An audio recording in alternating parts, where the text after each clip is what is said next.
好，歡迎大家收睇呢個節目《常見眼疾知多啲》，我係大家嘅節目主持安仔。喺呢個節目裏邊，我哋會介紹3個常見嘅眼疾，等大家咧早啲識別呢啲病徵啦，同埋做好預防嘅。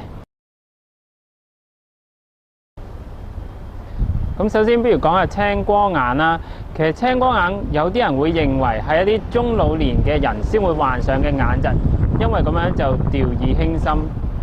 其實事實上，青光眼係喺香港裏邊一個好主要嘅致盲病症，其中有2成失明人士咧係因為呢個眼病而致盲嘅。你從呢個眼球嘅切面咧，你見到咧，我哋眼睛咧最後端嘅地方咧係有條視神經喺度嘅。咁呢個視神經咧係直接將我哋眼睛接收嘅影像咧係傳遞去個腦部。咁以至咧，我哋能夠接收到個影像。咁呢個視神經咧，如果你係患咗青光眼嘅話咧，你呢個視神經咧係會受損嘅。咁咧就會造成一個影像上面嘅問題。嗱，咁咧我哋呢個眼球你見到啦，喺青光眼病人咧，好多時病變嗰個機理咧，就係眼嘅房角嗰度出現問題。因為房角喺咩地方咧，就等於好似眼球咧一個過濾廠，咁眼嘅防水嘅流動啊，同埋個防水點樣排出去眼外邊咧，好多時係呢個房角嗰度出現問題。咁呢個房角出現咗問題啦，嗰個眼嘅防水流動有問題咧，眼壓咧就會受影響啦。咁咧呢個就造成青光眼嘅情況。其實青光眼咧有一個別名就叫做視力嘅小偷。點解咁講呢？因為咧青光眼嘅病徵係好唔明顯，一開頭我哋唔會察覺到自己患咗青光眼，慢慢視力咧就會逐漸衰退，甚至去到睇唔到嘢。咁以我自己做例子咧，其實我就喺中2嘅時候咧就發現有青光眼啦。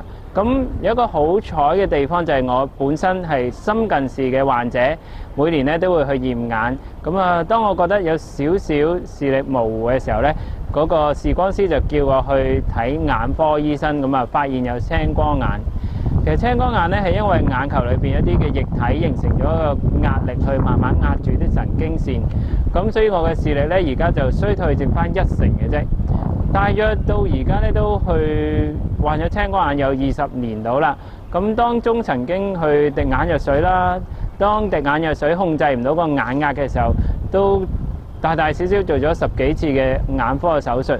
到而家咧就甚至連文字睇唔到啦，認周圍嘅人嘅樣亦都睇唔到，好多嘢咧都要靠聲音或者其他嘅工具去幫助自己嘅。青光眼咧，大部分喺初期同埋中期嘅時候係冇病徵嘅。咁其實嗰個病人咧，當佢睇嘢，佢嘅視野喺青光眼病人咧，佢係會慢慢收窄，到最後咧，佢中心咧就會遮住，咁佢就睇唔到嘢。但係當嗰個視野喺由邊旁慢慢收窄，經過好多年日咁樣埋嚟咧，其實一個正常嘅人咧，佢係唔會有察覺嘅。